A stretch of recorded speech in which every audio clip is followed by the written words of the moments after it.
दरभंगा सदर प्रखंड स्थित सारा मोहनपुर पंचायत के गंगवाद्दा में 2 दिनों तक बहती रही संतों की भक्ति। ठंड के बीच लोगों ने साहिब बंदगी की लहरों में डुबकी लगाते रहे। कबीर आश्रम गंगवारा दरभंगा में 62वां 2 दिवसीय कबीर संत सम्मेलन के दूसरे व अंतिम दिन समापन के अवसर पर कबीर आश्रम गंगवारा सारा मोहनपुर के महंत डॉ दिलीप कुमार दास की अध्यक्षता में अतिथियों को उनके और आर के दत्ता के द्वारा अंगवस्त्र पहनाकर सम्मानित किया गया। सुबह 4 बजे से 7:30 प्रभाती और सुबह 8 बजे से दोपहर 3 बजे तक भजन और अंत में भंडारा के साथ कार्यक्रम का समापन हुआ। समापन के मौके पर मंच संचालन की अध्यक्षता महंत देवकांत दास जी द्वारा किया गया। समापन कार्यक्रम के अवसर पर गायक प्रस्तुति श्याम दास एवं शंभू दास कर रहे थे। इस संत सम्मेलन के प्रथम दिन गुरुवंदना के साथ शुरू की गई। लक्ष्मी कुमारी सरस्वती कुमारी के द्वारा गुरुवंदना के द्वारा किया गया। इस संत सम्मेलन में प्रदेश के कोने कोने से संत महंत आचार्य संत एवं संत भक्त की बद्धी संख्या देखी गई।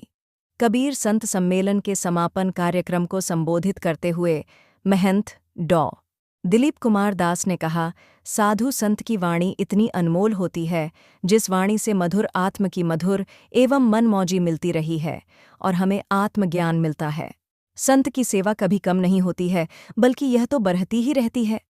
इस संत कबीर समारोह की गंगा चारों दिशाओं में बह रही थी। समापन के मौके पर भंडारा में हजारों भक्तों ने प्रसाद ग्रहण किया।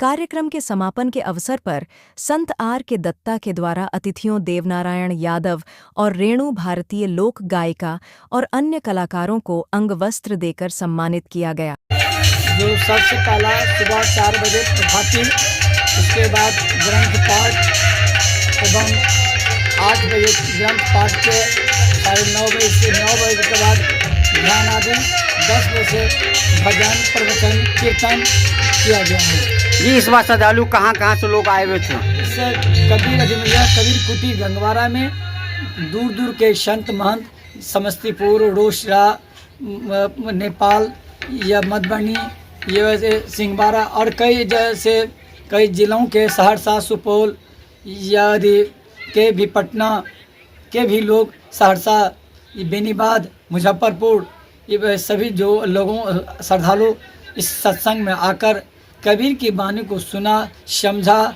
और समतामूलक सिद्धांत पर कबीर के विचारों पर चलने के लिए एक मार्ग प्रशस्त किया जाए।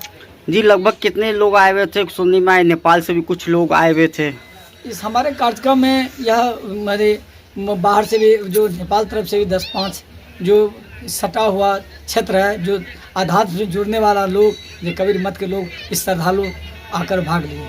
जी, मिथिलावासी को क्या कहिएगा, क्या संदेश दीजिएगा? मैं मिथिलावासी की यह कहना चाहता हूं कि कबीर के विचारों पर चलना चाहिए। इसमें गलत कुरीतियों से ये बचना चाहिए। नशा से मुक्त होकर अपने जीवन को सुंदर बनाने के लिए कबीर ने एक प्रयास किया था और सभी उन्हें यह प्रेरणा थी, किसी धर्म और जाति, उन्होंने समतामूलक सभी धर्म को लेकर और समतामूलक सिद्धांत के रूप में चलने का एक प्रयास किया था। जी, क्या नाम हुआ आपका? मेरा नाम महंत डॉक्टर दिलीप कुमार दास उर्फ गुरुदेव जी, दरभंगा। 2 दिवसीय कार्यक्रम का दूसरा दिन दिनांक 3/1/2026 को कबीर आश्रम गंगवारा में ये 62वां सम्मेलन हो रहा है, जिसमें सुबह 7 बजे से प्रभाती, भैरवी और भजन का कार्यक्रम चल रहा है।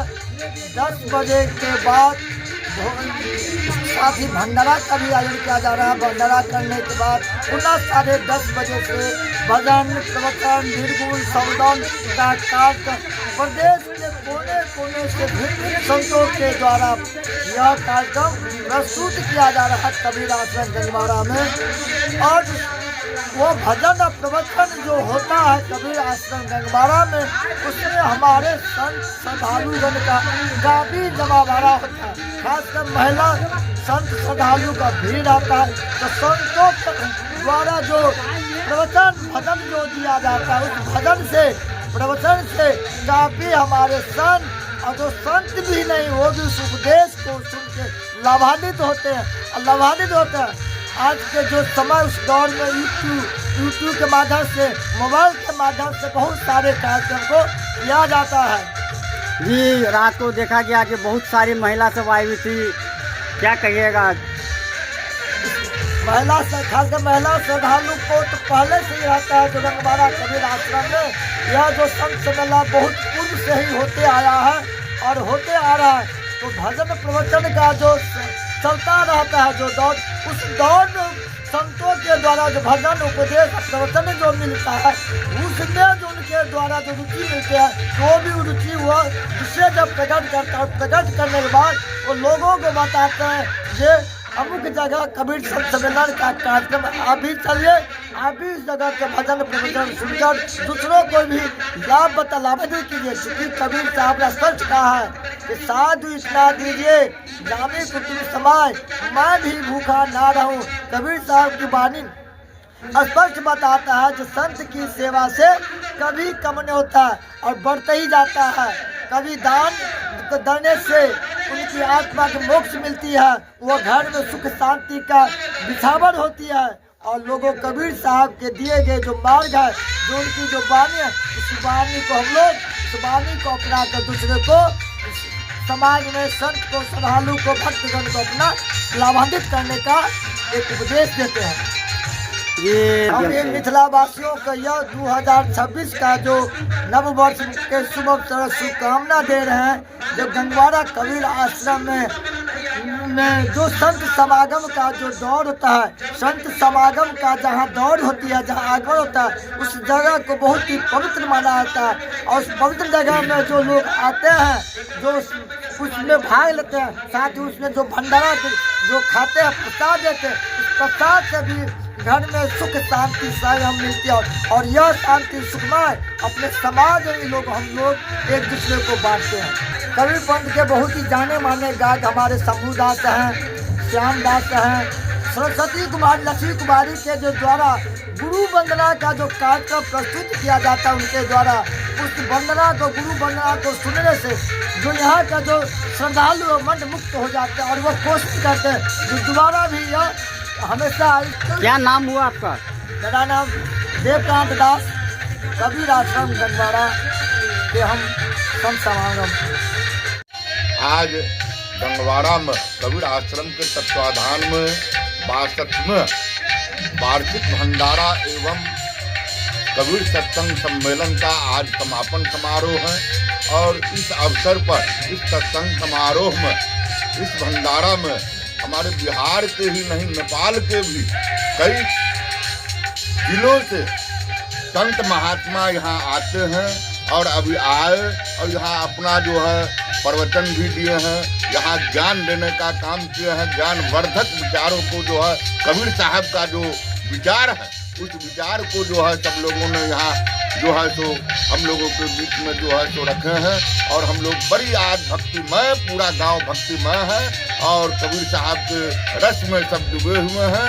अभी हम लोगों ने जो है उत्कृष्ट प्रदर्शन करने वाले कलाकार को भी सम्मानित किए हैं। साथ में संस्कृत शिक्षा, मिथिला संस्कृत शिक्षा शोध संस्थान के पूर्व निदेशक डॉक्टर DM यादव भी हम लोगों के बीच में आए, पटना से लोग आए हैं। सब लोगों को हम लोगों ने सम्मानित किया है और इसका संदेश स्पष्ट है कि पूरे संसार में सुख, शांति, समृद्धि और एकमात्र धर्म मानव धर्म है जो कबीर साहब का मानना था। उस पर जो है चल करके मानव सभ्यता, मानव धर्म को आगे बढ़ाने का जो है तो ये एक बहुत बड़ा माध्यम इस सम्मेलन हम लोगों का आज साबित हुआ। इस बार सम्मेलन में कितने लोग भाग लिए, कितने लोग आए लगभग? इस सम्मेलन में सैकड़ों संत विद्वान महात्मा लोग आए हैं और हजारों लोग कल से आज तक इस भंडारा में शामिल हुए हैं, प्रसाद ग्रहण किए हैं और कबीर साहब को जो है अपना कबीर साहब के विचारों को आत्मसात करने का काम किया। जी, कैमा साल रहा इस बार? कैमा साल रहा इस बार? ये 62वां। कौन सी जगह पे हो रहा है? इसी जगह पर 62वें साल इसकी शुरुआत हमारे गुरुदेव कबीर साहब, कबीर आश्रम के संस्थापक स्वर्गीय महंत असरफी दास जी शुरुआत किए थे। आज उनके स्वर्गवास के उपरांत उनके सुपुत्र डॉक्टर दिलीप कुमार दास जो हमारे कबीर आश्रम के महंत हैं, उनकी अध्यक्षता में, उनके देखरेख में, उनके तीनों पुत्र के देखरेख में यह संपन्न होता है। आज 3 तारीख है और आज सावित्री बाई फुले का जन्मदिन। अभी रेणु जी इसी कार्यक्रम हम लोग यहाँ कबीर चक में सावित्री बाई फुले की जयंती मना करके हम लोग आए। आपसे भी दयनीय स्थिति में सावित्री बाई फुले देश की पहली महिला थी जिसने गरीब लोगों को पढ़ने के लिए आंदोलन किया और यह आगे बढ़कर के काम किया। तो चूँकि अभी आप लोगों का माहौल भजन कीर्तन का है, यह है कि पढ़ना लिखना चाहिए। तुम्हारी बेटे हो या बेटी हो, पढ़ेगी लिखेगी तो ऊंचे पद पर जाएगी और इसका होगा। और हम लोग अभियान चला रहे हैं रेणु जी के निर्देशन में, इनका भी बाल बच्चा पढ़ लिख रहा है कि कैसे हम